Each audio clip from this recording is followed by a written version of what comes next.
does this field feel as sort of wide open as it looks in terms of not having any real heavy favorites for the women to win? Absolutely. I think it is pretty wide open, and there's a lot of people that just I admire a lot on the starting line. So I think it's going to be a really interesting race on Sunday. So this is your 4th marathon of the year. Are you feeling tired yet? I'm excited, man. It's been a really long year, but it's also been an awesome year. So I think kind of that excitement just through 2022 is hopefully carrying me through. But I don't know. I don't think you could ever get tired of this, like especially coming to New York and just feeling the energy from the city. It's exciting to be part of. Was it always your plan to do Berlin and New York, or when did you decide on that? Yeah, in the spring and summer, we were talking about doing the Berlin, New York double. When Worlds popped up kind of unexpectedly, we knew that could change either Berlin and or New York. So we kind of wanted to roll with it and see. And by saying yes to Worlds, we knew that maybe this wouldn't be able to happen. But the recovery from Worlds went really well, and the recovery from Berlin went equally as awesome. So, yeah. A couple weeks ago, Emily Sisson broke her American record in the marathon. How did it feel to lose the record? I felt really proud, to be honest. For me, the journey was getting the record, and it wasn't about how long I could hold it. That really doesn't matter. And I knew if I didn't break my record in Berlin, someone else was going to break it soon. So that's why I went after it in Berlin. But for me, I guess it wasn't as long, about holding it. But to be honest, it was fun. I really liked being the American record holder, and I'd like to be the American record holder again. So in 2023, I'll go after it again and see if I can, keep lowering it.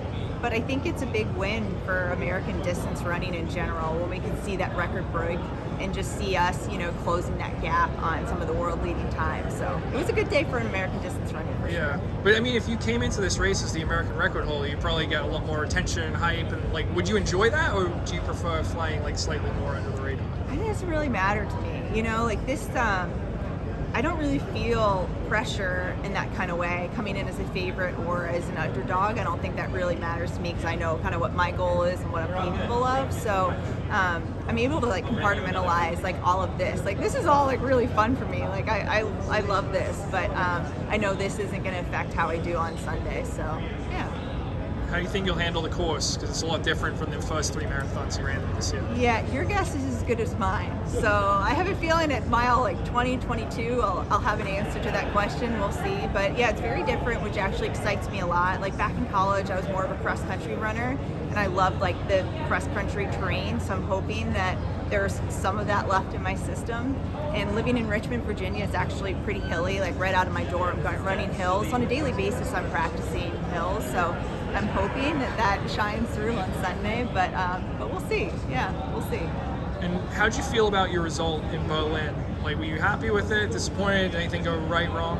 My first reaction was that was an off day, and then seeing a 2:21 on an off day, I was just thankful. I'm man, I've really grown as an athlete that's an off day, and that's what I see as a result. And that was my second fastest time ever. So I think it was a good, bad day, I guess. What sort of research have you done in that? Hey, Matt. What sort of research have you done about the course? Who have you talked to, and what have they told you? Yeah, well, on the walk over, I was talking to Alfine. She said she's run it 3 times. I'm what can you tell me? And so I don't know if she was giving me good advice or sabotage advice, but it felt really good. But I flew out here 2 weeks ago. Luckily, I'm only a quick plane ride away, so I ran the last 12 miles of the course. And kind of my gut instinct was maybe I should have run this before signing up for the race. That probably would have been a smart move. Maybe I had it backwards, but it seems manageable if as long as you kind of are a little bit patient. So, what did Alfine tell you? Alfine told me that there's certain times in the race where you're going to feel pretty bad, and hopefully that will go away. And she said, really make sure at mile 22 you have something left in the tank, because that's really when the race starts happening, from 20 to 22. And any marathon, that's really when the race starts developing. But she said in this race you really need to make sure you have stores, because the very end of the race is very technical with a lot of hills. And even she was telling me, you come into Central Park and you still have some uphills, so she's so just be patient with yourself and really rock it. But it seemed like really solid advice, so I'm going to trust that she was actually trying to help. do you do that if you're also trying to like compete and you run with the pack and check yourself? How do you balance those two, what would sound like potentially conflicting modes? Yeah, well, it's so tough because I think we're all trying to win too, right? So I think we're trying to be as patient as possible with keeping ourselves in a position to win. So I think it's kind of analyzing when moves are made. Is this legit, or is this something that's gonna really, set me up for failure later? So I think in my gut, I haven't ever run this before, but it's me very like intuitive race. And just making sure you're paying attention to what's going on around you in the race and staying, patient enough but engaged to just watch what's happening and be able to decide in that moment, is this a move or is this, should I stay here? In some ways, do technical sorry. in some ways, do technical courses like this kind of reward experience, like yourself, and someone that's run so many marathons as opposed to a debut, or maybe that's good because you just don't know how hard to send it. That's exactly what I'm telling myself too, is that I've had so many terrible marathons where I've bonked and hit the wall and I've totally, just really ate it, that I know what it feels like to get to that point and you really can't do anything about it. So I think that experience is going to help me because it humbles me, and I really take this course seriously. So hopefully the experience will be good. But then I'm also a competitor, so when I get on any starting line, I get so excited. I always go out too fast anyway. So we'll see. I think it's really 50-50 roll the dice. Yeah. Wait, what are your terrible marathons? Oh, terrible, man? Yeah, Oh. they've been so good recently, relatively. This year has been really good. I've been really happy with this year. But my first race, I think I've had a positive split by over 30 or 40 minutes. Oh, that's true. You ran slower than my wife in the marathon. She's not a runner. 3:49.49 was my first marathon ever. So that one was hard. Boston in 2018 was really hard. Chicago in 2021 was really hard for me too. Yeah. I mean, do you ever pause and think like, wait, I ran a 3:30, was it? 3:49.49. 49. Yeah. And then, you were the American record holder. Like, I think about that all the time. yeah, it's really cool. I think about that all the time, and just how thankful that I kept finding the courage to come back, because after running 3:49.49, my goal was to qualify for Boston. I thought I could run under 3:20 that day. Falling that hard, 30 minutes off your goal, and finding the courage to come back, I'm really proud of myself for that. What inspired you to come back after taking several years away to be with your family? Yeah, I wanted to come back and put running in my life for me, mainly for like mental and physical health reasons. My husband was away with the military, so I needed something for me just to get me through that time, and I found running. So I kind of reconnected through a really like difficult time in my life, and then I started getting better, and before I knew it, I was 2 minutes off the Olympic trials qualifier, and I'd never qualified for the Olympic trials before. So that's when I was like, what if I got intentional with, like, what could happen? And it's just, I'm so thankful I found out what if, because now I'm here, getting ready to run the TCS New York City Marathon. So what Are if? your kids going to be there at the finish line? They will, yeah, they will. Yeah, they're coming in on Saturday, and it's my son's 8th birthday, so he feels like he has like the best birthday in the world to take a trip up to New York City, so it's gonna be a good day. What was harder to bring back? Your body and the speed and the physical part of it, or the mindset of racing against really, really fast people and getting elbowed? I mean, not that you get elbowed that much on a road, but but the racing, the moves, and the mindset, absolutely. I think my body developed quicker than my mind did, and I'd show up to a lot of races. I remember doing Peachtree one year, and I had I don't want to say a panic attack, but I had kind of a panic attack before the race because I felt like I didn't belong on the starting line. And there were women that were going after the world record for 10K that day, and I wasn't there. So I just remember calling my coach kind of in tears, being like, how do I race that? And he's like, well, you're not there yet, so you don't need to race that. You find, what are you capable of running? At the time, I thought I was going to run 5:20. So he's like, so just go out and run 5:20s. That's, you just focus on yourself. So there was a lot of lessons along the way to learn how to internalize that. And then a lot of, marathoning is very different than everything I did before my break. So a lot of learning on that end too. But yeah, the building the confidence and that competitiveness back. And actually 2022, I think, was a really big step forward for me because I remembered how to race this year. I went in without time goals in a lot of my races, and I just competed. And I think that's going to help really well on Sunday is just I remembered how to lock in, how to stay patient, how to cover moves, how to make moves, how to like analyze my competitors and try to look for little tells to give me like feedback on how they're doing. So I think this year was a really good racing year for me. Have you felt more pressure in your training since breaking the women's marathon record this year? I feel no pressure. I don't think anyone thought I'd make it this far. So I feel like I'm playing with house money. Like no one, I don't know.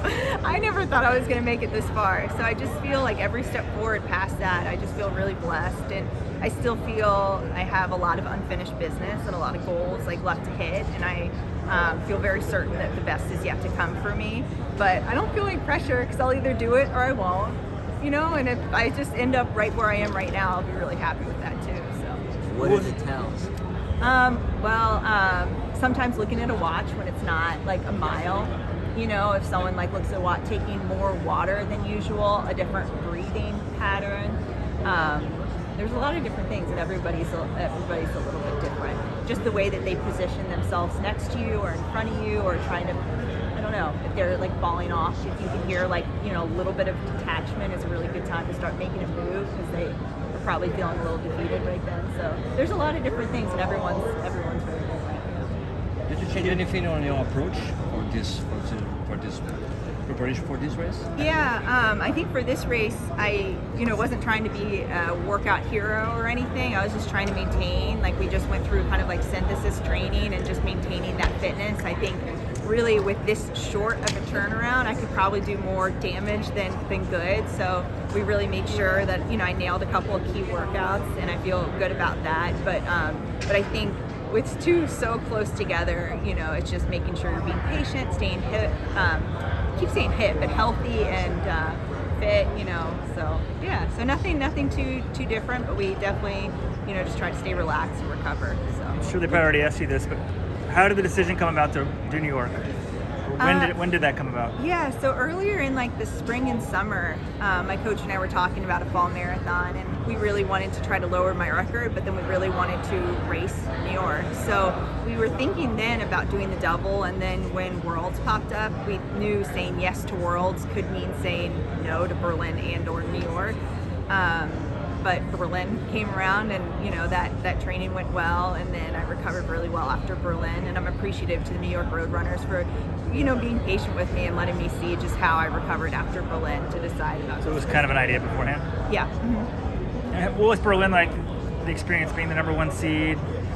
It was awesome. Yeah. It was really fun. It was really fun. I think like all of this doesn't seem real to me. I don't know. This seems like an alter ego, I guess. So whether, I'm seated first or last, I've always kind of felt the same, but my goal doesn't change depending where I'm seated. And I kept saying, it doesn't matter how quick you get to the starting line, it matters how quick you get to the finish line. And on that day, I was the sixth person to get to the finish line. So my start place didn't matter at all. So yeah, it didn't give me a head start. I wish it could have helped. Yeah, what do you think happened with that race?